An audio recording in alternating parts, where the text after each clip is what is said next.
Boa noite. Hoje nós vamos ver Nietzsche e Benito Mussolini, porque é muito importante. Eu só quero lembrar que eu trouxe aqui um livro de influência também do Spinoza, as relações do Spinoza com Nietzsche, muito bom também lembrar. Também, se quiserem, tem o Emmanuel Kant, né, que, apesar de ter chegado ao certo relativismo, ele retrocede e inaugura o imperativo categórico. Né? Você tem que querer isso, uma coisa, um imperativo da filosofia alemã de afirmação vitalícia. Agora, o Benito Mussolini, ele foi o primeiro a imprimir o livro de Nietzsche, oferecendo gratuitamente. Então, ele dava muita importância a Nietzsche. Ele foi o primeiro a fazer a grande popularização oficial do Nietzsche.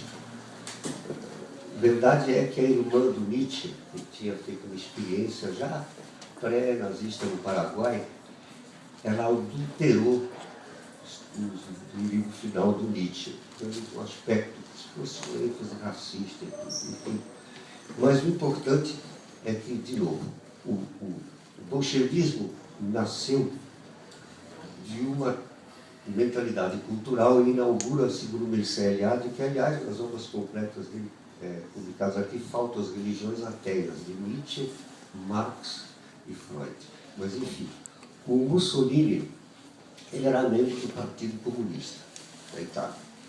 E tem um célebre encontro do Lenin com o Togliatti, eles discutindo com a situação da Itália.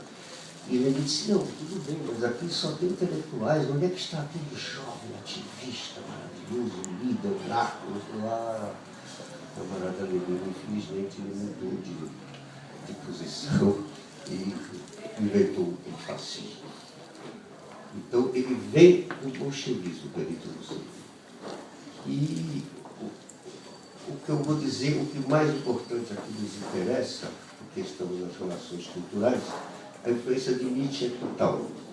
Mas quem apoiava o movimento fascista? Vejam só. Ninguém, nem mais nem menos que Marinetti, né, o criador do futurismo, grande figura intelectual. Ezra Pound também. E, finalmente, o criador do fascismo, que é o grande poeta Gabriele D'Annunzio. Gabriele D'Annunzio, que tem um livro famoso chamado Levade Stelle dell'Orso, As Vagas das Estrelas, né? O filme do Visconti também. E ele era uma figura heróica do romantismo moderno. Olha que incrível esse Gabriele D'Annunzio. Ele era um as de aviação, como vai ser o Barão Vermelho também, que deve ter o Barão Vermelho, e aqueles pilotos, como o Goering, que era um piloto. E ele era um grande as da aviação da Primeira Guerra Mundial, Gabriele D'Annunzio, era um nome de muito dinheiro, era cocainômano e pedófilo. Essa é o Gabriele D'Annunzio, tá? Enfim, mas vejam bem. E ele inventa aquilo que vai ser a coisa que tudo vai circunnavegar. É o agonal da história, tanto no nazismo como no fascismo e no fascismo de Franco. Aliás, a frase dos fascistas de Franco deixa claro, ele diz assim: viva la muerte e abajo la inteligência. Não existe nada mais claro que isso. Bom, mas por que viva la muerte? Porque todo o ritual da religião fascista, nazista e franquista vai girar em torno de um fetichismo, de um voyeurismo e da monotonia da loucura, e é a morte. Então, é a morte exaltada o tempo todo. Por exemplo, o Gabriele D'Annunzio que inventa também a saudação, né? Essa aqui de Roma antiga, que vem agora com o significado que o Führer vai copiar. É o seguinte: o batalhão se reúne e o capitão faz Fernando Leporini, presente. Gianfrancesco Franceschini, presente. Aí. Raffaello Bertolucci. Ele morreu, aí todo o batalhão disse, presente. Todo o batalhão glorifica. Através dos hinos, o Terceiro Reich, era um cafetão, que era da SA, ele morreu em brigas, mesmo de questão de dinheiro, de cafetinagem e tudo, mas disseram que ele morreu uma luta heróica contra os comunistas. É o rosto desse. Começa assim, die Fahne e sem as bandeiras. Die Reihen festgeschlossen, as fileiras bem cerradas. SA marchiert, a SA está marchando. Em ruhig festen Tritt, em passo seguro e firme. Kameraden, os camaradas que von Rotfront und Reaktion erschossen, que foram mortos pela reação, pelos reacionários, pela frente vermelha. Marschieren im Geiste, in unseren Reihen estão marchando o espírito fúnebre. O tempo todo tem essa exaltação. O interessante, antes de eu chegar aqui, só para ilustrar mais duas musiquinhas cantarolas que dizem bem do espírito. O Partido Comunista, quando ele veio Mussolini, ele tinha uma música que, vamos dizer, Avanti popolo, alla riscossa, bandiera rossa, bandiera rossa la trionferà, sui tetti pubblici della città, bandiera rossa la trionferà, e vive il socialismo e la libertà. Aí, de repente, o que no bolchevismo eram ligeiros ataques de intimidar a oposição, vai se tornar o máximo do fascismo no nazismo, tropas de ataque. E é interessante porque o Mussolini, ele no início, ele tem o fascismo dele, é uma espécie de integralismo. Ele não é racista, ele não é de jeito nenhum. E quem inclusive é intelectual, que dizem era amante dele também, e que era a que determinava essa política, era uma judia italiana, que tinha, então, não tinha antissemitismo, era baseado em Roma antiga, né? Roma não tinha racismo, enfim. Mas mesmo assim, ele ambicionava, a Itália não tinha nenhuma colônia, então ele sonhava em ter a Etiópia, né? Então ele teve, vamos dizer assim, faccetta nera della Abissinia, aspetta, aspetta, che l'ora si avvicina, e viveremo ben junto a te, e ti daremo un altro duce, un altro re, mas um presente da outro duce, mas a mentalidade vai ser... E só para terminar essa parte de cantorias iniciais, é o seguinte, e o hino fascista começa a dizer, Juvenezza, exaltando a juventude em si, já é um toque, Juvenezza, Juvenezza, bianchi pura di bellezza, il fascismo è la salvezza della nostra libertà. Aí o Partido Comunista fez uma paródia para a continuação, que diz assim, sono tutto traditore, sono i figli dei dottori, sono la vera mano nera, sono la sbirra e la canaglia, con le gesti brigantieschi, disonore all'Italia, le spaventano bandiera rossa, perché dovrebbero lavorare, le spaventano. Então é incrível, tem até um... Bom, vamos situar então o Mussolini. Esse primeiro Mussolini, ele então, Nietzsche é endeusado e esse Gabriele D'Annunzio, meu filho, escolheu um pouco dele. Então, o tom todo é de estética, uma estética enlouquecida e respondendo agora, em vez do partido leninista, bolchevique, que acusava os exploradores de cima, se escolhe agora uma etnia para ser o bode expiatório, no sentido. Mas o Mussolini, primeiro, ele queria, o Hitler queria que Mussolini ficasse neutro. E ele, por uma pura vontade nietzschiana de afirmação, desmesurada, ele disse, não, eu preciso ter 10.000 heróis sacrificados para poder me sentar na mesa do banquete dos vencedores. Então, ele insistiu. depois fui até libertá-lo, quando ele cai em desgraça, libertá-lo. Mas o que tem importante é que o fascismo do Mussolini tem essa característica. Quando ele se alia com Hitler, aí, claro, vem o nazismo. Eu só queria repetir aqui. Outra coisa, as influências do Nietzsche que vão se refletir agora, reinterpretadas por ele, dos pensadores que vão influenciar tudo isso. Você tem no nazismo e no fascismo, e também no bolchevismo, mas mais no fascismo. No nazismo você tem uma influência enorme da Revolução Francesa, né? O terror da guilhotina. A época do terror e todas as definições do terror fascinam tanto Mussolini quanto Adolfo Hitler. Eles adoram. E isso, em parte, Nietzsche. Porque se diz assim, além do bem e do mal, assim como eu disse na primeira, as pessoas interpretam logo, fazer o mal, sei lá, já que não tem bem, não tem mal.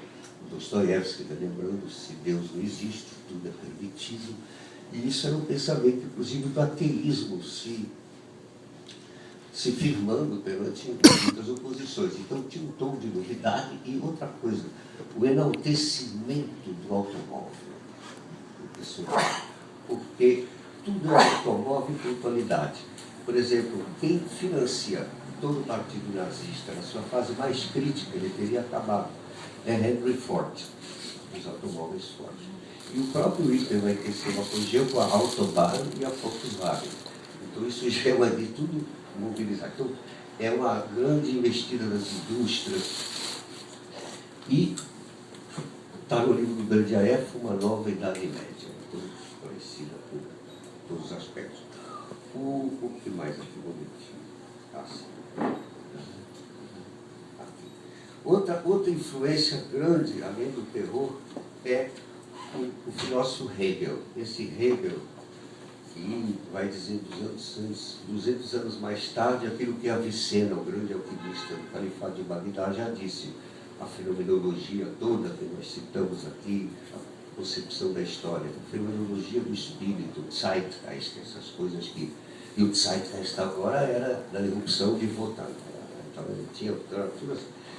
Ele mesmo diz, seguindo as ideias que eu já falei há muito tempo, que Sócrates, Platão e Aristóteles fundamentam também esses regimes tirânicos, né?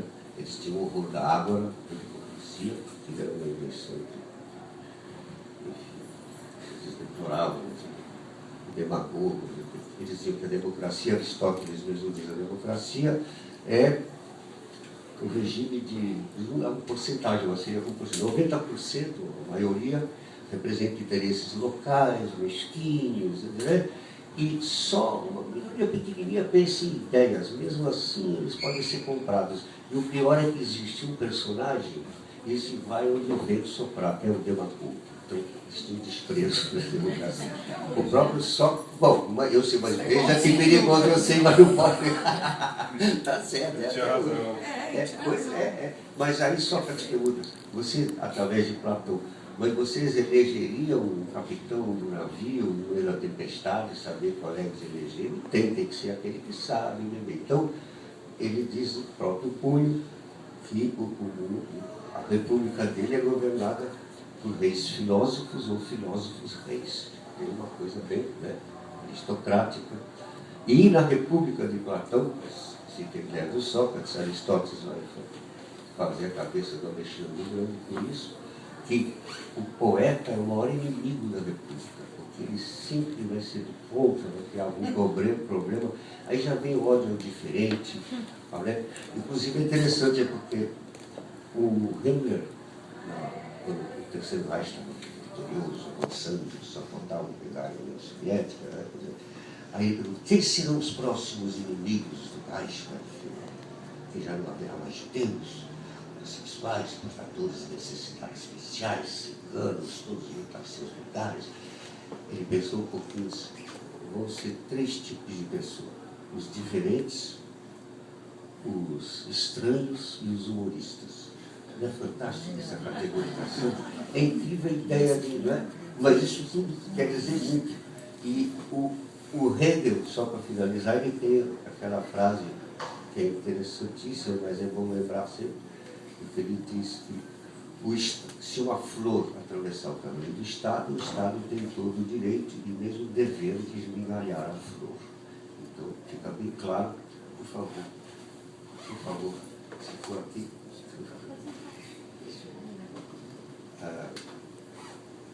A outra coisa, é interessante porque o Nietzsche, eu vou botar o Karl Jaspers, uma visão bondosa e generosa de Karl Jaspers. E ele sintetiza essa maneira de dizer que, inclusive, as 3 meditações do século XX e XXI são, para ele, o Karl Jaspers, sobre Nietzsche, a bomba atômica e Jesus de Nazaré. Bom, mas ele, na visão, nós vamos depois, eu vou entrar um pouquinho no terceiro Reich também, para dar tempo, porque além de Lenin, que é a quarta, eu vou também ter que dizer da influência do Nietzsche em todos os empresários, liberais, tudo isso é muito importante também, tem esse lado. Então, lembrando, Karl Jaspers diz que Nietzsche tem essa simultaneidade, por isso ele pode ser usado para cá, para lá, para cá. Agora, tem certas ênfases em alguns lugares. Agora, o que eu podia falar da assim, a guerra, eles também estabeleceram o seguinte, que um dos sucessos do Mussolini, além de intimidar os adversários e ter essa... Nunca pensou que o rei continuaria sendo rei, ele é o Duce só, não é o poder total do nazismo, mas enfim. Ele também tinha uma coisa assim, era a pontualidade. Então, os transportes, né, chegavam meio atrasados, ele conseguiu fazer com que o trem da Itália chegasse assim, a 5 horas e 32 minutos e 15 segundos. Aí chegaram em seu sucesso. A China, lá da China também, coisa do siglo, deixa eu buscar a perfeição. Mais ainda, era o combate contra a máfia. A máfia, interessante, tanto da Sardenha, de Córcega, de Nápoles, ela foi o grande alvo dele, ele se aliar, Hitler e tudo. E ele realmente conseguiu combater a Cosa Nostra até um grande grau.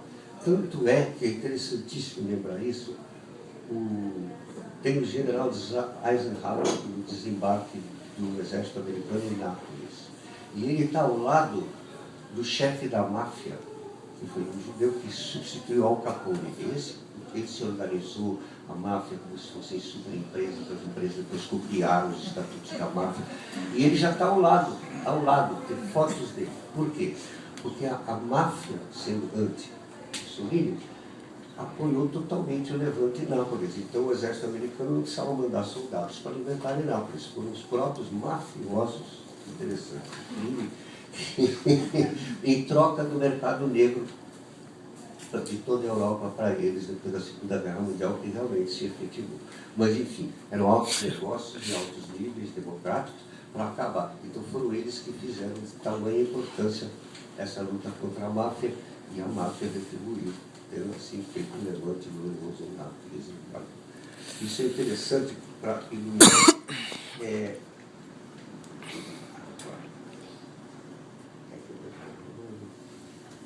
Agora, o interessante é que essa época toda, eu designar uma coisa interessante, que eu vou avançar um pouco, eu segui alguns trechos do Nietzsche, porque já estamos... É o seguinte, o Partido Nazista, também, o Hitler foi falar com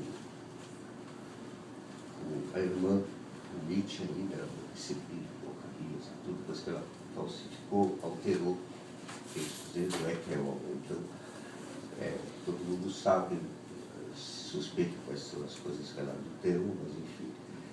E também tinha um grande escritor, era um professor de ginásio, ele escreveu um livro muito importante, que é um livro já fenomenológico, que ele conta a história do mundo através das culturas, Oswald Spengler. A Decadência do Ocidente, das Integralidades. É muito bom esse livro. Pena que a tradução seja metade, não ainda tem 1000 páginas que eles reduziram, mas ele é muito, faz muitas metáforas que são importantes. É interessantíssimo ler esse livro. Além disso, o Hitler também recebeu, queria que o nosso Spengler, a delícia, aí falou 3 horas com o Spengler, depois saiu e perguntaram o que você achou. Ele falou, nunca passei 3 horas tão chatas. Mas isso bem foi... São coisas de...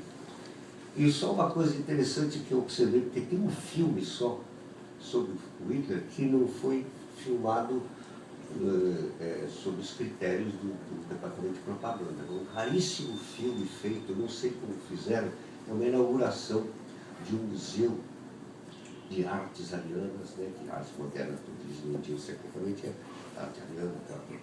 E há uma reunião interessantíssima, é um documentário, eu só estou falando se vocês por acaso, mas me deu muita impressão, porque é o seguinte, o Hitler estava ao natural, então ele estava ali sentado, e ele queria falar com alguém, aí vinha alguém e começava a falar, a pessoa levantava assim, e ninguém olhava para ele, ele ficava assim, meio assim, enrolado.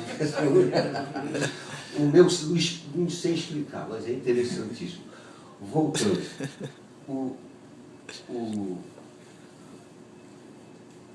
no Terceiro Reich, a influência do Nietzsche é preponderante também. Nessa história desse super-homem, além do homem, essa coisa é um problema, porque globalmente, né? Seria além do homem. Aí começaram a classificar a loucura do darwinismo, estado de loucura às raças. Então, se enganavam muito, porque... mas o interessante é que quando eles se unem, eu estou falando do Gabriele D'Annunzio, do poder das drogas, como elas eram imperativas nessa loucura. A SA, do Ernst Röhm, que é pagã, que a primeira parte do Hitler é paganismo, como Wagner, Siegfried, aquela coisa, Deus, e eles são, o Ernst Röhm e todo o batalhão são cocainômanos e tomam morfina, isso, os mesmos partidos, e fazem os dias de pedofilia, tudo. Aí há uma interrupção, porque o Hitler vai, na noite das facas longas, vai mandar matar o próprio Ernst Röhm, vai entrar no... Eu sabia que chegava tanta decadência, filho, que ia lá na Rússia, e ele acaba com esse ar, mas o nazismo nunca acaba com nenhum departamento. Ele nunca fecha. Deixa aquele partido ali em tom dormente, ele sempre assim. Isso os pés de um conchavo que ele faz dentro dos imperativos. Mas aí é que se inaugura a SS. A SS não vai ser mais pagã, vai ser católica. O próprio Hitler é católico. E eu expliquei, mas vou explicar a importância da cultura que tem a ver com Nietzsche, afinal de contas, ele pega lá de China, que é Dionísios, como nós vimos antes, né? Essa história. Ele, antes mesmo da guerra, a SS, com estudos de raças, procuras, eles vão para a Índia provar que de lá vem a raça ariana. Aí eles vão para o Tibete e encontram o Dalai Lama. E esse Dalai Lama é o budismo da carreira da morte. Ele se apaixona. Na verdade, eu sei que muita gente acha que a China é cruel, né? Vamos falar da China, porque falar do Tibete, não. Eles libertaram os escravos que existiam lá, pelo governo religioso totalmente medieval e cruel. Esses Dalai Lama, então, entraram para a SS. 14 mil monges entraram. 7 mil morreram em Stalingrad, 7 mil morreram defendendo o bunker do Furon. Você pode ver no meu portal, tem tudo, menos tudo. Agora, o interessante é que o Himmler, além de católico, aí que vem o Wagner e Nietzsche, o Parsifal, né? Então, o que é? A raça pura descende do sangue daquele rabino de Israel que morreu na cruz. Então, olha a loucura. A distorção do sangue de Jesus vai justificar uma raça do santo grau. Então eles tinham o catolicismo da SS, era com toda a pompa e todo o teatro, enfim, não vou falar. Aí tinha a tábua redonda, né? Então eles se reuniam, faziam, né? Tudo. Era o antissemitismo da Idade Média agora, né? Era os pogroms constantes. Mas mais chique ainda era o andar de cima, onde eles se reuniam sob os auspícios do budismo tibetano. Aleluia! Mais do que as cruzadas, pode-se matar bilhões de pessoas, e é uma coisa tão irônica. É uma coisa impressionante. Esses que lá em cima, mas o interessante é que aí, com a SS, a SA era um bando, tinha mais obeso, a SS é tudo igual, o se orgulha, todos parecem uma só pessoa. Assim. Mas acontece que a SS, para se movimentar, ganhava 50 gramas de cocaína por semana. E para dormir, 50 gramas de morfina. Como para o exército comum ficava muito caro esse expediente, a cocaína foi substituída para o exército com 50 gramas de anfetamina. E para dormir, morfina também muito caro para o exército, o que se dá? Mandrix, o famoso Mandrix estreou nessa época. Então era um exército químico. Mesmo os campos de concentração só se pode explicar nesse grau de entorpecimento da monotonia da loucura. Era muita desumanidade. Mesmo comentários dos campos de concentração, como é que você consegue matar bebês? Ele fala, não, o Führer pede que você não deve se comover nem um instante, que a última jogada deles é essa emoção de piedade, não sei o quê. Então, era na base dessa química que isso funcionava. Eu quero lembrar porque certas frases de Tolkien. Outra coisa, a SS recebia um panfleto de trechos do livro do Führer e do Marquis de Sade. Mas eles achavam chato. E só dizer que Nietzsche, evidentemente, todas essas influências e vão desembocar, então, nessa vontade ao poder, que ele tem a vontade de potência, né? Essa diferença que todos dizem. Agora, tudo bem, uma e a outra podem ser muito diferentes, mas tem pontos equivalentes. E ali, nesse caso, era evidentemente o uso total dele, mas também dava margem a isso também. Então, quântico que dá margem até para os cristãos, né? Segundo aquele último bilhete dele, Ariadne, eu te amo, assinado, crucificado, até a bondade com os animais, subitamente lá em Turim, tudo isso, e ele também, humano, mas tem também a abertura muito forte para esse tipo de, como é que eu vou dizer, racionalização total. E Lenin também vai ter isso, nós vamos ver depois que ele leu Nietzsche 2 anos, quando estava na Suíça. E isso tudo se reflete muito nessa parte, digamos, incompreensível da desumanidade dessa época. Mais uma característica, por exemplo, nessa mentalidade fascista houve a modalidade espanhola, né, de Bahamondes Franco.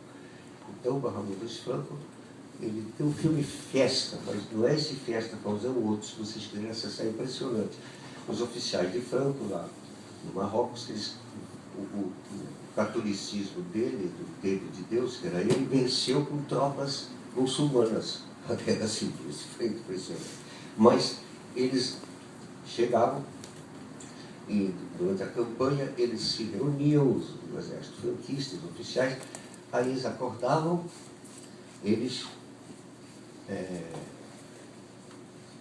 fuzilavam as pessoas. Então, primeiro era uma missa, primeiro missa, depois fuzilamentos, e depois um breakfast, um champanhe, assim que eles faziam. Esse era um ritual, né, oficializado. Também é impressionante, vale a pena notar, um passando, porque a Rainha Vitória, nazista, mas ela cheirava muito cocaína, era dado como fortificante, né? Até o Freud descreve como falei, mas é interessante notar as ideias tumultuadas por isso.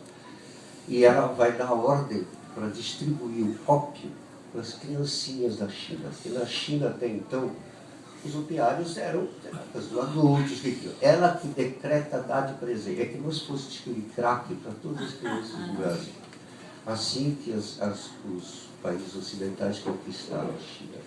Eu recomendo, o livro clássico é do Panikkar, A Conquista Ocidental da Ásia. É muito bom. E eu aproveito para eu vou botar depois no quadro, se vocês quiserem, é muito bom ler o livro O Resto é Ruído, do Alex Roth, que ele vai descrever toda a manipulação do governo de Roosevelt para impor o rooseveltianismo, né, na época, através do Copland, um grande judeu músico, e uma verdadeira tutela do jazz, do rock, tudo para manter o Roosevelt. Depois tem a arte sendo super manipulada no regime de Stalin, impressionante, e depois de Hitler. Vale a pena ler esse livro, O Resto é Ruído, para vocês verem as dimensões em que a estética está entranhada com o poder e a manipulação, o controle ou a disposição de entusiasmo de democracia, que depende do regime, né? Mas essa influência da arte e da cultura são a alma e o coração de todos os regimes. E eu vou aqui ler um trechinho do Wagner, do Nietzsche, e lembre-se bem que outra coisa característica da Alemanha, a intelectualidade toda estava, como eu disse, as vítimas preferenciais eram os judeus, os ciganos, os homossexuais e os portadores de necessidades especiais. Idosos já, criancinhas, tudo, enfim. Era científico, né? E 70% dos oficiais dos campos de concentração eram médicos. 70%. Muita coisa. A classe médica da Alemanha. Graças ao alienamento doentio que a loucura do nacionalismo provocou, e ainda provoca entre os povos da Europa, graças igualmente aos políticos de vistas curtas e mãos rápidas, que hoje estão por cima devido a essa insânia e nem imaginam até que ponto a política dissolvente que seguem só pode ser necessariamente política de entreato. Graças a tudo isso e a muitas outras coisas que hoje ainda não se podem dizer, passam-se por alto ou interpretam-se arbitrária e mentirosamente os sintomas mais inequívocos que indicam que a Europa se quer unir. Em todos os homens mais profundos e complexos deste século, a verdadeira tendência global no trabalho misterioso das suas almas foi a de prepararem o caminho para essa nova síntese, de anteciparem experimentalmente o europeu do futuro. Eles pertenciam às pátrias, entre aspas, apenas superficialmente ou em horas de fraqueza. Por exemplo, na velhice, apenas descansavam de si próprios ao tornarem-se patriotas. Então ele vai desculpar a pessoa. Pense em homens como Napoleão, Goethe, Beethoven, Stendhal, Heinrich Heine, Schopenhauer. Não se me leve a mal se também lhes junte Richard Wagner. Sobre quem não nos devemos deixar seduzir pelos seus próprios mal entendidos. Gênios do seu tipo raramente têm o direito de se compreenderem a si próprios. É muito generoso. Mas ainda menos nos devemos deixar enganar pelo incivilizado ruído que acompanha o que em França a atual resistência e oposição a Richard Wagner. Apesar disso, não deixa de ser um fato que o romantismo tardio francês, nos anos 40, e Richard Wagner estão muito íntimos e estreitamente ligados. São afins, basicamente afins, em todos os altos e baixos das suas necessidades. É a Europa una, cuja alma anseia por elevar-se através da sua arte múltipla e impetuosa para o alto, e tende para onde? Para uma nova luz, para um novo sol. Mas quem poderia exprimir com precisão o que todos esses mestres de novos meios linguísticos não souberam exprimir claramente?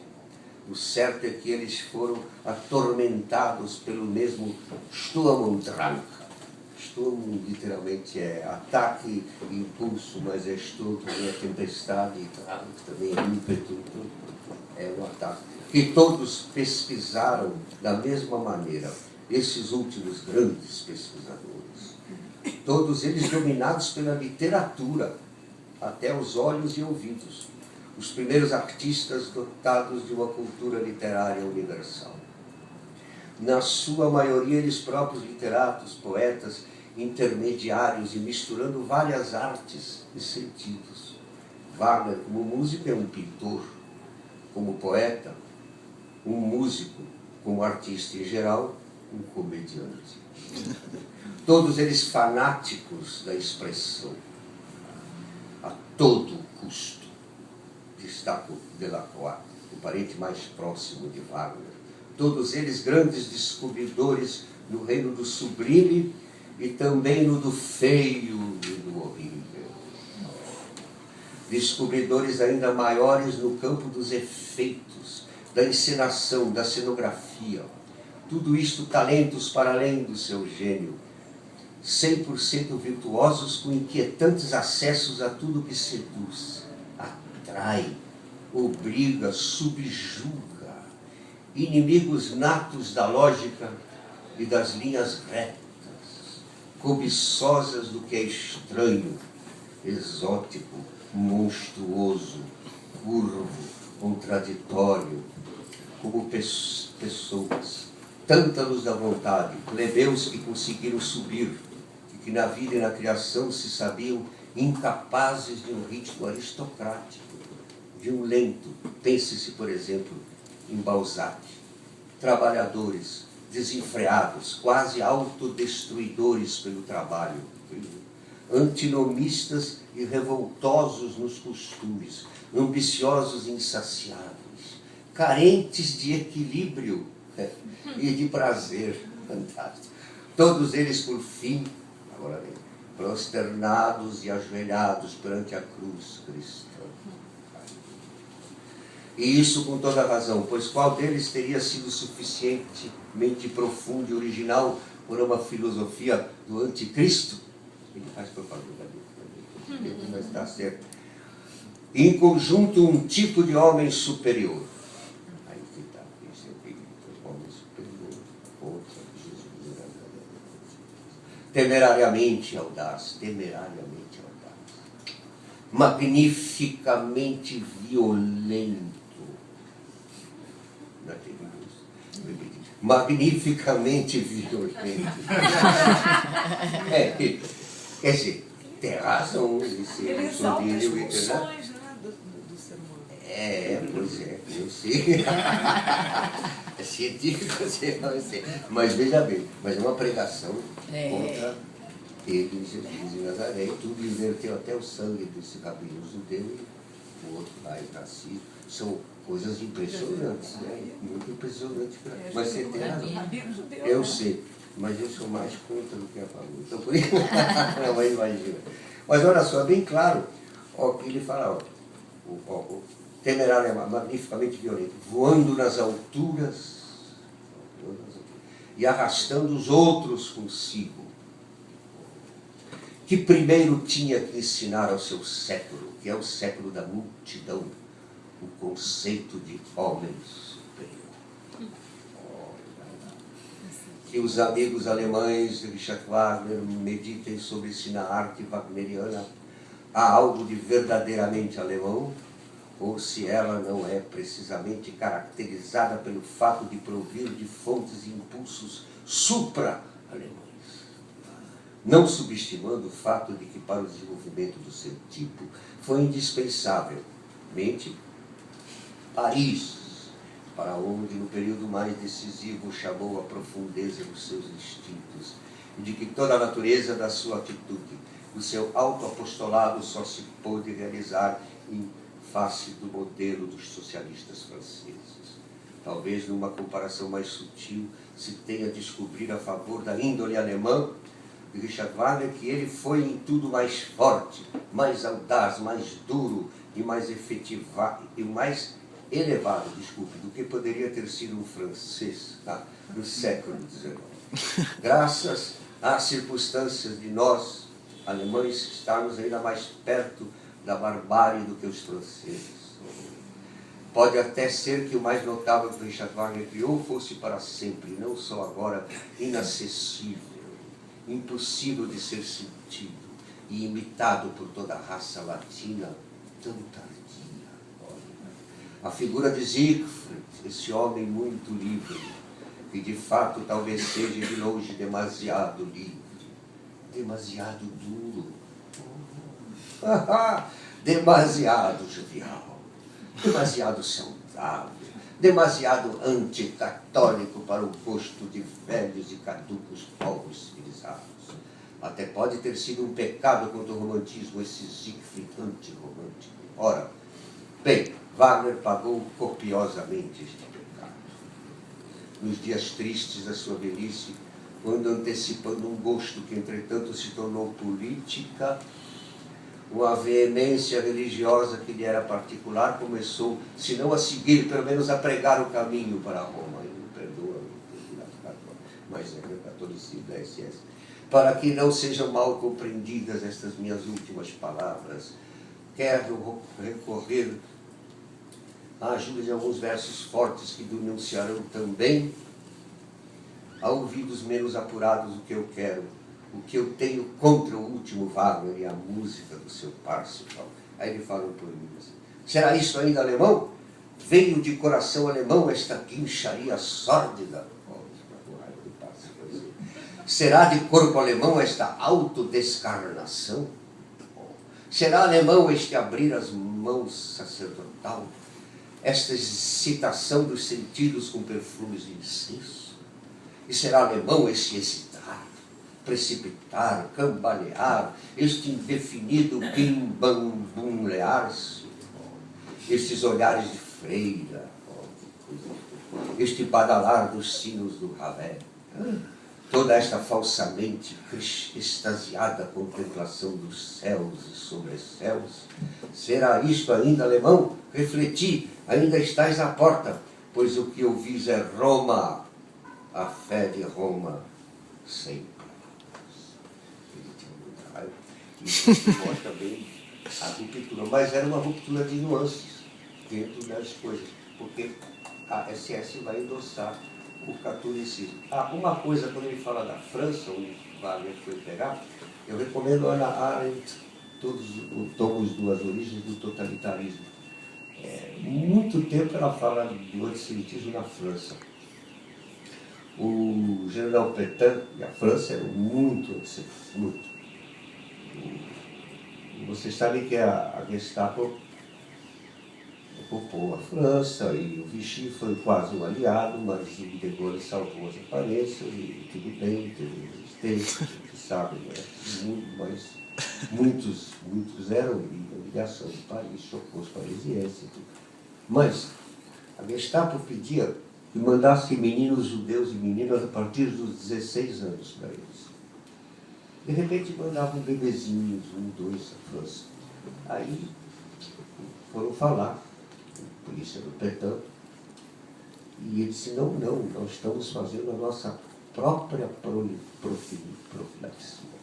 Era por intenção própria. Então, esse fenômeno vai longe e está sempre pairando por aí. É uma coisa interessantíssima essa reação. Por exemplo, o grande Sartre, né, libertador, ele no início ignorou os acontecimentos, estava mergulhado, escrevendo Electra Lenean, a náusea, e tinha que ter chancela da Gestapo, cancelado. Depois, muito tempo depois, dizia que ele entrou na resistência, mas enfim, o clima era bem pró-empresário. no terceiro Reich, depois na próxima eu vou contar uma bomba, que é realmente uma bomba. Mas eu não vou respeitar aí. Só voltando então para encerrar, tem aqui uma página aqui, de um poema muito bonito do Nietzsche, que ele sintetiza isso aqui. Ele diz assim: habito minha própria morada, jamais imitei algo de quem quer que fosse, e ainda ri de todo mestre, que nunca riu de si mesmo. Mas essa aqui só pequenininha. É o final. Em Zaratustra, porque ele ficou doente em 1890, ele, depois do hospício, ele morou com a mãe até 1900, 10 anos, falava por si mesmo, ele estava bem. Aí, quem me aquece, quem ainda me ama? Dai-me mãos quentes, dai-me braseiros do coração, estendido, tiritando, qual moribundo cujos pés são aquecidos, sacudido, pobre de mim, por febres desconhecidas, tremendo com pontiagudas e gélidas setas de gelo, perseguido por ti, pensamento, inominável, encoberto, terrível.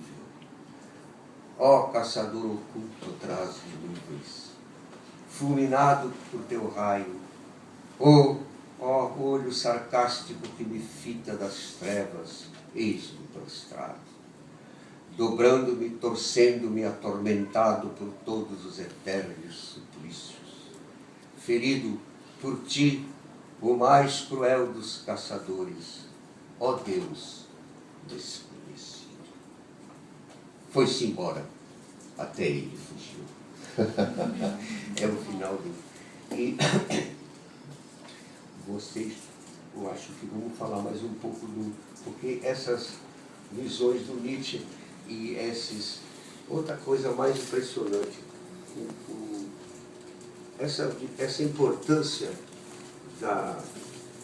do Heidegger, por exemplo. O Heidegger, não preciso dizer, ele entrou como nazista, ele era nazista praticante, e ele, na universidade, ele falou 5b5, Reis e Reich.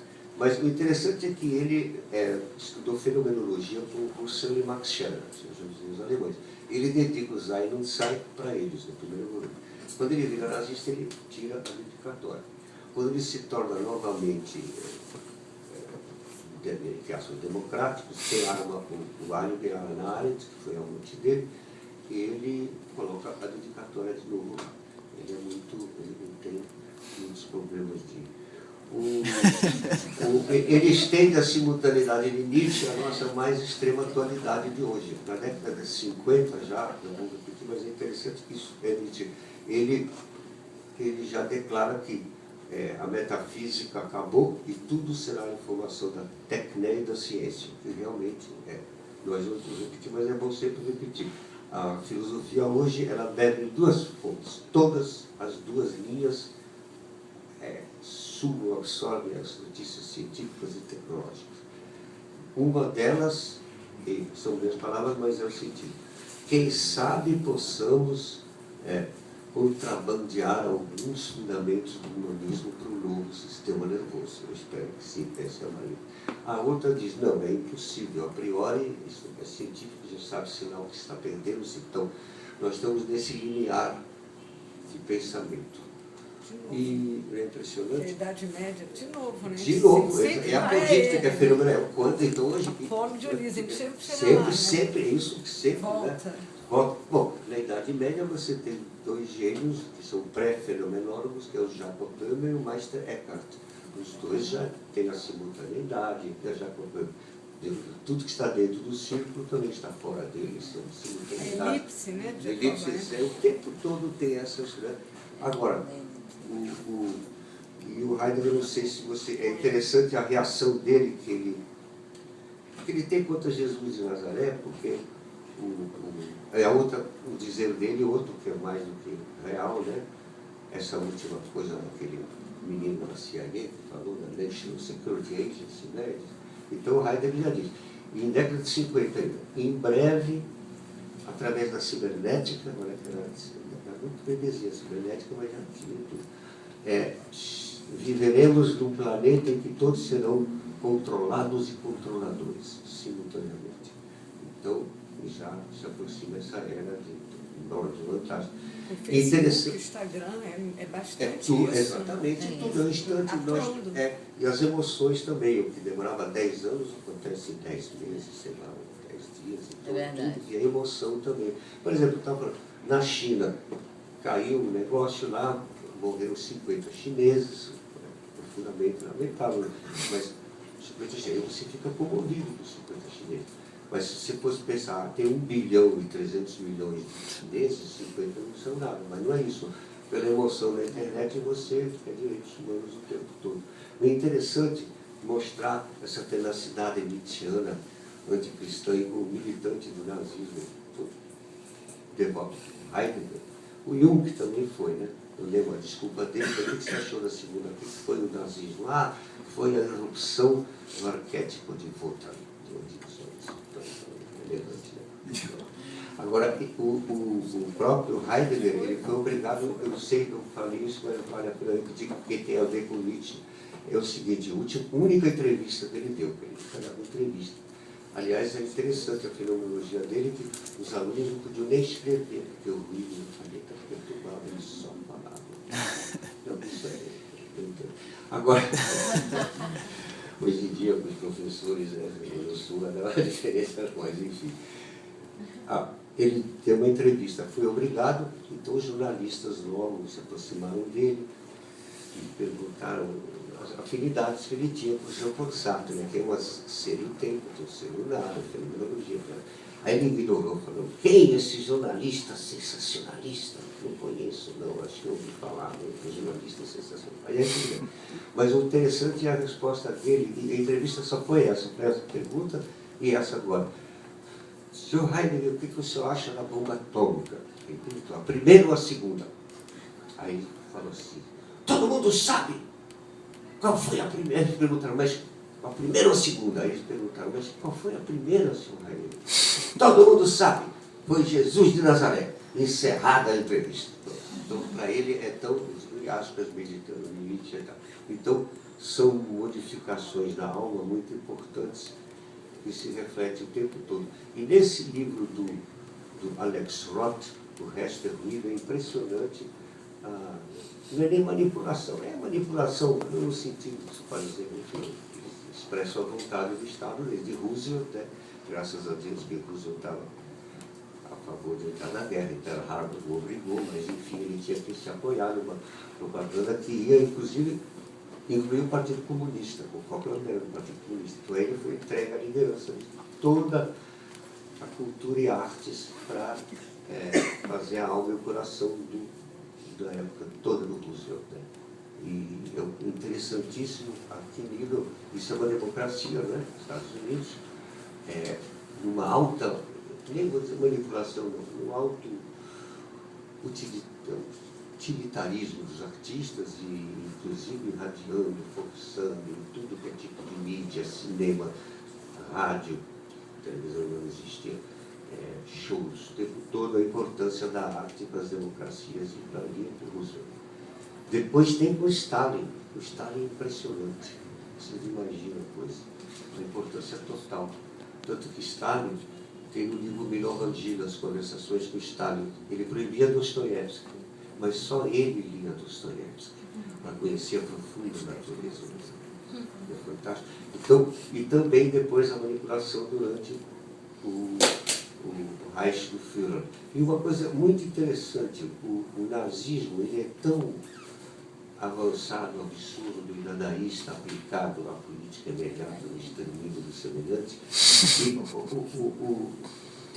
quando o Führer decreta mesmo o Terceiro Reich, no Diário Oficial, já falei, todas as leis foram abolidas. Só existe uma lei agora, curiosa. Todos devem interpretar os desejos do Führer. Não é obedecer, é interpretar. Por quê? Porque o Fritz Lang, que era um grande cineasta, foi para os Estados Unidos, continuou a carreira, e ele era judeu. Aí ele foi pedir lá o último permissão de saída, né? Aí o Goebbels veio pessoalmente, como? O Führer adora seus filmes, você tem que ficar aqui na Alemanha. Eu falei, mas eu sou judeu. Aí Goebbels disse, não, judeu é quem nós dizemos que é. Você já pensou? Então, interpretar os desejos também era uma última maneira muito bárbara ou diferente de... Inclusive, quando perguntaram ao Hitler qual seria a forma de sucessão, ele morresse, no auge. Aí disse, não, 4 líderes do Partido Nazista vão ficar numa arena e vão lutar com as mãos até morrer. O que sobrar vai ser o meu sucessor. Então, são imaginações que vêm lá de pulsações na pré-história, já estavam mais prontas, é impressionante, aquela história toda da história do mundo. Então, são pulsões que estão bem presentes aí, a sua atiçar, elas acontecem, e é interessante ver o ponto. E o Nietzsche, ele tem um lado todo de libertação, mas tem um lado grave que realmente embasa também esse outro lado, né? Ele mesmo não faria isso, jamais ele se afastou, mas dele ser usado para isso não é tão enlouquecedor ou disparate como parece, direitinho. Então você me citou o Hitler também, só que o Hitler ganhou mais dinheiro com o livro dele, o Mein Kampf. Mas quem primeiro possibilitou foi Henry Ford. Esse que financiou tudo. E foi o único a receber também a Cruz de Ferro pessoal. E os pais do Kennedy também. E da juventude, o John Kennedy também, que teve 22 anos. Eles tinham... O Hitler era o anticomunismo, né? Ele era barraco, ele falou. Ele, inclusive, falava frases assim: entweder ist es der goldene Helm der Germanen oder die Finsternis des asiatischen Bolschewismus. Ou será o escudo dourado dos romanos ou a infinita escuridão do bolchevismo asiático. Só os japoneses foram decretados arianos. Enfim, aquilo era um terror, era uma espécie de comédia da mais sinistra e macabra. Sim, por favor. Essa história aí do nazismo com o cristianismo, né, com Jesus. Sim, isso aí, Papa Pio X. Isso justificaria de alguma forma uma imagem de Jesus que foi divulgada de olhos azuis, arianos, que não corresponde ao tipo que ele... Não, ele era provavelmente mulato, mestiço. Mas teria sido a partir daí que essa imagem se divulgou? Não, era antes, tem preparações. Claro, se divulgou a nível industrial e endossado pelo sucesso do Terceiro Reich e tudo, porque guardar a roupa para outra quinta-feira. Mas já tinha o racismo programado, desde a diáspora, os judeus que eram minorias e tinham capacidades e outras, eles sempre foram bode expiatório, principalmente para o catolicismo, né? A Idade Média é um primor de antissemitismo total. O tempo todo, os cruzados, depois dos templários, depois eles viraram outro caminho. O tempo todo havia um antissemitismo muito bravo, e um dos poucos lugares em que o Papa, inclusive, sabiamente, ele conduziu, era Portugal que batizava os montes dos judeus, né, para ir. Então, lá no lugar, inclusive o padre Antônio Vieira quase foi para a fogueira porque ele era amigo dos hebreus. Então, o antissemitismo vem muito de longe, vem por causa... o antissemitismo mesmo também nasce de uma obra literária moderna da polícia política secreta do czar, chamada Ukraina. Sem os líderes, ela passou diretamente para o Lenin e todos os funcionários, só um dia disso. Mas, enfim, ali os judeus inventaram o primeiro socialismo, esse moderno todo que vai ecoar Karl Marx, David Protestant, Leon Trotsky e vários outros. Não? E eles inventaram o socialismo no Bund. Bund é uma palavra yiddish, que é do arcaico alemão, quer dizer liga, união, união. E eles causaram tamanho pavor no czar, isso é antes da Primeira Guerra, que ele instrui a polícia política, que é super antropológica, eles estudam tudo, eles ficam falando essas coisas. Espírito, sabe? E eles estudaram e inventaram o protocolo dos sábios de Sião. Olha aqui, pessoal. Ao mesmo tempo é o maior instrumento de ódio aos judeus, porque dizem que seja pela esquerda, pelo centro, pela direita, o plano dos judeus é dominar o mundo. Protocolo dos sábios de Sião. Esse livro, ainda hoje tem muita gente que acredita que é verdadeiro. Foi uma obra-prima da Ucrânia, que ao mesmo tempo é um reconhecimento da importância dos judeus. Então, pela esquerda, pelo centro, pela direita. Mas, fora a piada autoirônica, eles fizeram um trabalho horroroso, porque esse livro é tido como científico, mas tirou todo o nazista, fascista, antissemita, como prova histórica de que eles têm uma reunião secreta chamada os sábios de Sião, se reúnem para fazer um protocolo de dominar o mundo, fingindo que é de esquerda, de direita, de centro, capitalista. Então, todos os males foram inventados por lá. Esse livro, vejam a importância, ele foi a base, muita gente acredita ainda hoje, que não, aquilo lá é o verdadeiro plano de Israel, de dominar o mundo de tudo que é jeito. Então, eles citam o exemplo. Muita gente achava que Roosevelt era judeu, era xingado. Aquele judeu não era uma coisa que enfim, mas nesse livro, o Protocolo do Sábio de Sião é um primor de, né, eles pegam a universalidade, a importância da pregação. Imagina, aquele Jesus que me perguntaram se foi a coisa, não, se a Idade Média toda já usou Jesus para ser contra os judeus, porque São Paulo é que fez isso. O Jesus de Nazaré jamais sonhou em fazer outra religião. A continuação do judaísmo, o profeta Messias não tem. Tanto que, 40 anos depois da morte dele, Israel se levanta em armas, né, os macabeus, e aí Roma acaba com Israel e começa a diáspora. Então, o tempo todo é isso. E nos 300 anos que existiu esse cristianismo, nos primeiros 50, 60, o cristianismo ainda tinha muitos judeus e não tinha essa diferença acentuada. Mas os evangelhos escolhidos, são os 4, eram 12 discípulos, tem mais evangelhos, né? Mais discípulos, associados a apócrifos. É São Paulo quem vai, porque São Paulo é um judeu romano que massacra os cristãos, que tem missão. E ele fica muito impressionado porque acho que é São Estevão que estava sendo apedrejado, e São Pedro, esse São Estevão vai perdoando, ri. Aí ele fica impressionado, o cara apedrejado, chorando. Eu estou chorando por vocês, porque impressionou muito ele essa inversão de cá. Em seguida ele vai para Damasco, ele está a caminho de Damasco para massacrar cristãos. Aí ele está acabando, dizem que tem um fenômeno sísmico, sei lá, eclipse, um saco de terremotos, mas não é importante, foi a visão anterior ao outro, ficar impressionado com aquele que ele estava, né, perseguido. Aí ele está a cavalo e ouve uma voz de longe, Saulo.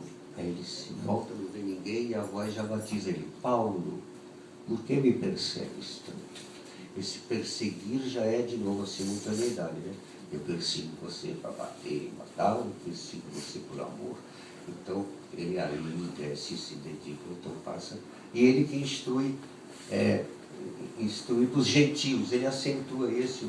E até então, o símbolo dos cristãos era o peixinho da ressurreição. São Pedro, pescador de homens. Depois ele passou-se a cruz, quase São Paulo, e porque ele enfatiza muito a ressurreição. A ressurreição não era tanta novidade nos primeiros cristãos, que eles se reuniam para rezar o Pai Nosso, beber vinho, comunhão, e de ouro de pão, um vinho, um perdoava o outro imediatamente, rezava o Pai Nosso, que é a única que tem, e no final também, e era assim uma reunião assim. Até isso se transformar em rito católico, com a subversão, mas um acoplamento de várias religiões, né?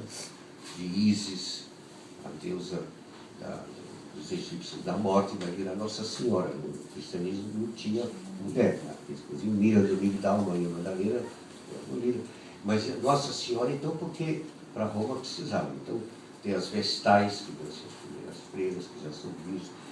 Ísis, Cibele e Deméter, que eram religiões que vão virar Nossa Senhora. Nossa Senhora, é coisa dos mortos, já é oração dos mortos. Mais ainda, tem o maniqueísmo. O maniqueísmo separava o bem e o mal.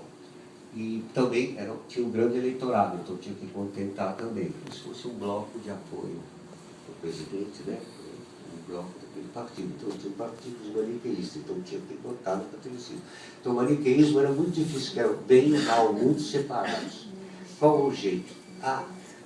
Começa aí que tem o confessionário, confessão, a pessoa confessa, aí recebe a penitência, que já não é o bem e o mal logo perdoa. Antigamente ela logo perdoava, Dostoiévski adora essa época, perdoava-se, beijo na boca. Aí não, aí tem que o maniqueísmo, então tem que confessar, pagar a penitência, depois se consegue, né, se comungar. Então, o maniqueísmo vem dar tudo bem, no bem, mas tem bem e mal, tem que pagar. Então, por exemplo, Franco, o ditador, dizia assim: claro que como católico vamos perdoar, mas perdoar depois de uma longa e dura penitência. Mas enfim, aí cada um leva. Aí, além disso, tinha o aspecto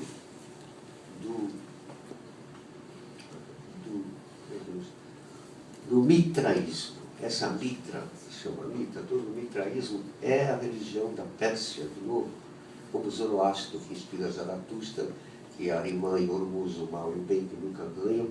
Aqui, no mitraísmo, era a mitra e era a Lula e Mazda, que é o seguinte: era a religião de todo o exército de Roma. Era uma religião militar, né? Mas que já tinha uma ressurreição de Mitra no Sol. Era o Sol, com conquista, e é baseado, já é perto da jurisprudência romana, que vai ser o ápice e conteúdo maior de toda a religião católica. Mas o mitraísmo já prepara essa absorção da jurisprudência de Roma, que na verdade é a religião de Roma verdadeira sempre. O mitraísmo é contrato. Então, se faço um contrato, vocês me pagam aquele imposto, senão, se quebrou o contrato, eu vou lá e faço guerra. É uma religião, mais ou menos isso, dos generais. Inclusive, foi esse o sonho de Constantino que ele teve para fazer a conversão, porque ele sonhou que, em vez do sol, ele sonhou com a cruz, com este signo, e o signo vencerá. Então, aí ele adotou. Mas tinha muita relação. Então o mitraísmo entrou no ritual todo, fumaça, aquela coisa toda. É a mitra, a própria mitra é isso. E, finalmente, a jurisprudência romana. A jurisprudência romana, que para o Eliades, da história das crenças e ideias religiosas, é a verdadeira religião de Roma. Mais do que o panteão grego e todas essas outras, enfim. É a jurisprudência que continua. Tanto que o Papa tem o título de Pontifex Maximus, como os Césares também.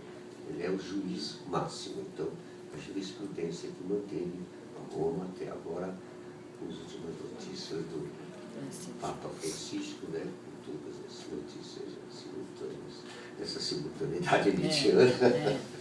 E hoje está então com uma música, você canta primeiro lá? Por favor. Se mais perguntas ou palestras quiserem antes da música. Só queria colocar de Por favor. São Paulo, da importância de São Paulo, que ele volta com amor, né? Fé, esperança, caridade, aquela carta. Tudo, não. São Paulo é muito importante, não. Vamos, então, São Paulo é muito importante. E, além de enfatizar a ressurreição, que é lindo, porque a ressurreição aí não é apenas depois da morte. A gente continua falando que as pessoas queridas, elas moram nos nossos neurônios, a neurociência, com o corpo sempre vivo, existe. Mas, ao enfatizar a ressurreição, ele também dá a ideia de ressurreição a cada instante, também da própria vida, dos erros, das dores. E também ele realça, ele diz assim, que adiantaria eu saber todas as línguas e ciências se não tivesse caridade? Isso é fortíssimo. Mas caridade, na realidade, é o agape, é o amor, né? É o amor, mas traduzido como caridade, mas a grande palavra é o agape, é amor. É bom você falar isso, porque É amor, mas também é caridade. Sabe por quê? Olha só. Gilberto Gil, quanto ministro, eu estive lá em Florença, interessantíssimo, porque é justamente sobre isso. Tínhamos uma reunião em Florença, lá é um lugar de Gramsci. Então tinha os gramscianos, todos socialistas, mas todos os outros partidos representados. O Ministro da Cultura muito querido, né? Tinha ponto de cultura lá também. E tinha uma senhora que tinha sido a heroína da resistência contra os nazistas, convidadas também. Então tinha várias áreas de esquerda. Né? Aí Gil falou na caridade. Aí foi aplaudido, mas aí os gramscianos falaram assim, não, ministro, a gente adorou sua fala, mas caridade é muito generalista, uma coisa do papo. Aí ele ficou furioso assim, não, eu disse caridade, é caridade mesmo. Aí a primeira a levantar-se chorando era essa senhora, a heroína contra os nazistas, chorando, aplaudindo essa caridade. Aí todos aplaudiram essa caridade. É caridade, sim. É caridade, porque, ó, mas o agape engloba a caridade porque é o amor máximo, é o amor que o homem almeja alcançar, almeja ser, é o amor de Deus, que a gente pressupõe que possa vir a ser, é a tradução máxima. A caridade é reducionismo, porque não alcança esse outro mas também é conceito da palavra agape. Mas também é da esmola. Não, sim. O amor pressupõe isso. A caridade pressupõe o amor. Mas tinha esse que eu estou mostrando, porque você tocou um ponto importante. Que aconteceu isso nessa palestra, dessa coisa que não se compreende. Porque, por exemplo, os marxistas, os socialistas ateus, os democratas, parece que caridade é um ato de humilhação do outro, né? Tem essa coisa. No budismo já não. O monge é um mendigo, então já muda tudo. Tem uma narração do monge que ele fica numa poça de lama, caçoando, os caras estão comendo no restaurante. Mas isso são situações. Realmente, mas essa caridade é realçada pelo São Paulo, né? Ele dizia que adianta se eu tivesse, então eu preciso. E esse ato de caridade é o principal. Por exemplo, Roma, então, a pregação do São Paulo deu muito certo porque eles usavam as vias de comércio de Roma. Então, tudo tem. Olha as lacunas de mercado. De novo, as mulheres dos nobres romanos, elas eram inferiorizadas pelo machismo e tudo. E também as babás das crianças, os escravos. Então era uma multidão muito grande que caiu de boca no cristianismo. E as rotas de comércio também. Então eram vias de pregação simultânea. Então ele pegou rapidamente o exemplo é São Pedro, quando ele fazia a pregação em Roma, ali na rua, tá? Aí ele chamou a atenção, botaram ele em prisão domiciliar, ele ficou no lugar. Aí era pior, porque ele está lá, vamos lá falar. E aí várias mulheres nobres já frequentavam, porque as babás também estavam convencendo os filhos dessas mulheres nobres a se tornarem cristãos. Era uma pregação como os evangélicos hoje fazem, né? Você tem a babá, tá? É um procedimento do avanço. Aí eles avisam, ó, elas sabiam naquela noite mesmo que São Pedro estava ameaçado de morte, porque quando ele deram prisão domiciliar era um sucesso, tinha um ponto de encontrar lá o livro. Aí elas avisaram, olha, você está marcado de morte, você tem que se mandar. Tanto que ele vai logo de madrugada, foge na Via Ápia, onde ele encontra Jesus voltando, ele está andando sozinho na Via Ápia, e do outro lado vem alguém, ele vê, não acredita, Jesus de Nazaré, sorrindo para ele, e se achou ele.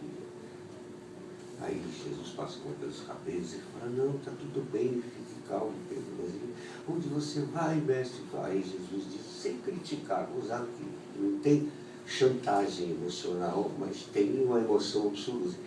Eu vou para Roma para ser novamente crucificado. Aí São Pedro fica muito abalado e volta ele mesmo. Né? Lá ele é crucificado e ele está tão traumatizado por esse arrependimento que ele, quando na prisão no jardim de Getsemane, ele ignora. Você não fazia parte da tudo. Não, eu não conheço esse cara, não. Ele se manda. Então é a dúvida. Ele vai ser a pedra da igreja, é montada nessa dúvida. O próprio Pedro, se quiser, traiu Cristo na última hipótese, foi como Judas que indicou o beijo, mas também disse, não tenho nada a ver com esse cara, foi embora. Mas mesmo assim ele vai se apega. Isso é tudo interessante, que isso tudo tem a ver com a fé cristã, não é? O arrependimento de tudo. E aí diz, eu não mereço, que é a mesma morte dele, então crucificando de cabeça para baixo. Então são tudo. Mas o que tem a ver, São Paulo também, outra frase que eu adoro, a frase deles, a mais que eu mais gosto é essa. Mesmo, isso é incrível, porque ele deve ter falado dessa frase no momento de perigo, está pregando nas catacumbas, dos tropéis, dos cavalos, centuriões chegando. Ele falou assim, calma, calma. Mesmo quando não houver mais nem fé, nem esperança, o amor continuará a resplandecer no universo. Isso já tem amor. E Merced Hade, que não gosta muito do cristianismo, tem simpatias bem desviantes, mas é um grande pensador. Mas ele diz assim, de fato, durante 2 séculos, 3, aconteceu uma coisa inédita em toda a história. De repente víamos um ex-nobre chorando, lavando os pés de um ex-escravo, e todo mundo enaltecendo o amor. Isso foi uma coisa muito importante que vai ter consequências. Até o nosso Nietzsche ficar contra ele, um amor verdadeiro, que seria... Porque ele estava reagindo à hipocrisia, que imagina. Então, repito de novo Dostoiévski, Alyosha, nos Irmãos Karamazov, ele tem um pesadelo que é Jesus de Nazaré voltou à terra e a Inquisição prende Jesus. E depois do longo interrogatório, eles dizem, não, você é Jesus de Nazaré, sim, mas agora você vai para a fogueira. Então, é a inversão total do uso, da manipulação, ao contrário das ideias, né? Enfim, aí nós estamos como aquele Jesus loiro de olhos verdes, né? E tem mais, o embuste é tão grande que isso foi forjado por um oportunista, acho que no ano de 1800, logo no comecinho, que era um vigarista, que ele sabia genealogia e forjou um documento, e aí começou a se acreditar que realmente teve esse santo graal, que os merovingios eram herdeiros, tudo tramado recentemente por vigaristas, que vão depois vestir uniformes. E vão fazer tudo isso. Eles são títulos totalmente de motivação. E tem mais uma coisa, só para dar um adendo de simpatia, entre aspas, de simpatia não, porque o clima está muito em voga, né, na análise de história. Então, a Revolução Francesa, sabe que nós temos um aquecimento global, e ao mesmo tempo o cientista brasileiro, há 5 anos, descobriu, trabalha na NASA, nordestino, uma mini era glacial, por causa das explosões solares. Essa mesma era mini glacial ocorreu durante 70 anos antes da Revolução Francesa, o que causou família. Alguns dizem, uma das determinantes da Revolução foi essa da fome. Mas o que eu ia falar é do... que tinha a ver com... meu Deus, sei tantas ramificações. Mas o mundo atual, eu recomendaria também, porque nesse mundo de Mussolini, e Hitler, e Stalin, e Lenin, e também, hoje em dia, de todos os governos democráticos também, National Security, tudo, o livro de Stefan Zweig, Joseph Fouché. Ali é o início da importância da polícia política secreta em todos os governos e partidos, a supremacia, eu diria, desse órgão. Esse é um livro muito genial de Joseph Fouché. Stefan Zweig e Joseph Fouché, muito bom, ele já designa tudo. E só para vocês verem a trajetória dele, ele começa como o maior jacobino revolucionário na época do terror, do grande terror permanente, e ele é o carniceiro de Lyon, ele faz uma cerimônia, tem um girondino que era da Revolução, mas não era tão radical, em Lyon, e ele, imitando a guilhotina de Paris, bota na guilhotina um partidário jacobino, ele guilhotina ele. Então, uma espécie de conservadores sociais-democratas dentro. Então, ele recebe a incumbência de massacrar Lyon. Então, José Fouché vai lá e ele inventa, não, a guilhotina era muito pouco para matar toda a gente, então ele inventa la canonade. Ele botava na lua, num barco, e artilharia em cima. E o próprio, o cara que, Chalier é o nome desse jacobino que foi guilhotinado. Então ele vai e desenterra o cadáver do Chalier, pega a cabeça do Chalier no travesseiro e faz uma procissão de missa negra em Lyon. Olha que incrível, ele vai na catedral, arranca o crucifixo, amarra no rabo de um burro, que vai na frente, e tem estandartes da Revolução, e ele vai com o comissário, Popina, levando uma almofada bacana do Chalier. Olha que fantástico. E aí massacres, entendeu? Recebe o título dele, o Metrailleur de Lyon. E ele que diz que quem tiver mais de 30 moedas no bolso é inimigo da República.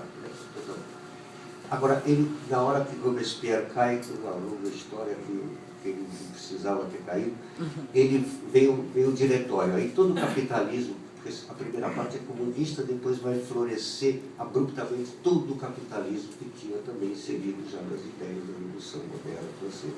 Então aí veio o diretório, a moda diretório, os senadores já estão vendendo. E ele, durante esse tempo, ele cai na clandestinidade, ele sabia fazer isso. Ele que inventa, por exemplo, na Revolução Francesa, que a polícia é o porteiro, o zelador, todo mundo. Tá? Ele cria sistemas inacreditáveis, entre as amantes também dos poderosos. Aí ele fica bilionário, porque tem a Bolsa de Valores. Então tudo o contrário, na época do terror de Robespierre, era comunismo. Aí, quando resplandece o capitalismo, uma criatividade inacreditável, com roleta, cassino, diretório, tudo, festas. E os 550 senadores que dominam com corrupção total, estavam se vendendo na Inglaterra, no Napoleão, e também Bolsa de Valores. Aí Fouché jovem fica bilionário. Mas ele trama já a ascensão de Napoleão. A própria Josefina é agente dele. Então ela faz o contato. E daí vai. Depois, durante todo Napoleão, ela alicerce de Napoleão, tudo. E depois ainda, olha que coisa magnífica, ninguém teve uma carreira assim. Quando vem a restauração, o irmão do rei guilhotinado, sob a assinatura do próprio Fouché, eles oferecem a ele ser o rei. Aí ele disse, não, isso é demais, não dá certo. Ele recusa e vira Duque de Otranto. Duque, depois do rei nenhum Duque de Otranto, mais poderoso que o rei da França na história. Então ele foi jacobino, comunista, jogou na Bolsa de Valores, ficou bilionário, depois fez tudo de Napoleão e ainda vira um Duque de Otranto. Isso é brincadeira, é fantástico. Isso tudo tem a ver com o Nietzsche. Mas nem vejo isso. E ele é muito importante em todos os lugares. Tem até, ele assessorava Napoleão, então ele era o Talleyrand, que era o diplomata, bispo de Périgord, que é um grande diplomata como Metternich, vai designar um mapa político até ontem no mundo, por eles dois. Pela França, Freixida Talleyrand, que era ministro de Napoleão, e pelos antinapoleônicos, mas enfim, aí andavam juntos o Fouché e o Talleyrand. Aí, e o Talleyrand não estava, ele tinha uma gota, então ele se amparava, então o Talleyrand era mais alto e se amparava no Fouché, que era baixinho. Aí dizia assim, eis aí o vício apoiado no crime. Impressionante as coisas. E depois a máquina de propaganda também. Na Revolução Francesa, como nós vimos, queda de Bastilha, não teve guerra, não teve luta, foi só imaginação depois. A própria vitória de Napoleão, que foi derrota no Egito, a máquina de propaganda disfarçou como sendo um grande sucesso, tudo. Enfim, o tempo todo, a polícia política está lá fazendo isso. E todo o jornalismo moderno que nós temos hoje em dia, todo Globo, Folha, tudo com vigor, notícias, foi inventado por Jean-Paul Marat, na mídia, esse era o jornal, nasceu no fragor do combate e para sempre ditou até hoje as manchetes, o tom de engajamento político disfarçado, declarado ou manifestado, de tudo. Ele entrava assim, não tinha fotógrafo, tinha os desenhistas, né? Tudo foi. Então ele estava na reunião girondina, os caras estavam, o que é conspiração? Você, o que você está fazendo? Ele notava, xingava, notava, isso era para mim. Tanto que ele é assassinado no auge da Revolução. Ele e Robespierre trabalhavam juntos, já era o comitê de propaganda, alguns lugares de cultura e propaganda, né, como todos os Estados Unidos, de propaganda. O Roosevelt não era, mas os nazistas e o Stalin era, já era declarado, o Roosevelt era cultura e propaganda, mas no entanto também era por cópia do seu nome. Enfim, o tempo todo esse entrelaçamento dos pensamentos mais... Só para dizer que às vezes o que o intelectual adianta, escreve os livros, vive por poucos, mas olha só, ressonância imediata em toda a história. Assim, só para encerrar, uma coisa, tem a internet. A internet nasceu, vocês sabem por quê? Por exigências da ciência.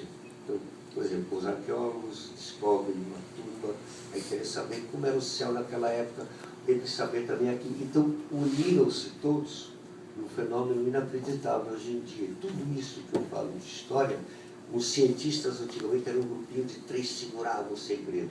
Hoje em dia eles são lidos por todos os cientistas de todos os outros estilos e matérias e ciências para comprovarem.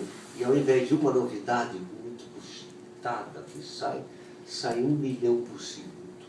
Então, mudou o critério, são os que escolhem das novidades que vêm, quais as que devem ser metidas, estudadas, aplicadas, aí vocês têm uma coisa. Chegou a tal ponto, só para uma notícia inquietante, ontem na CNN, na BBC, a chefa de ciências lá do Departamento do Estado Britânico disse que nós estamos à beira da pandemia. Primeiro porque as bactérias e os vírus conseguiram, não se sabe como eles têm neurônios saltitantes, eles informam a próxima geração também. Umas bactérias quase morrendo conseguiram transmitir já o que estava matando. Mais ainda, pelo número de viagens inacreditáveis, e tem isso sem entrar no terror bacteriológico de armas bacteriológicas, são muito baratas e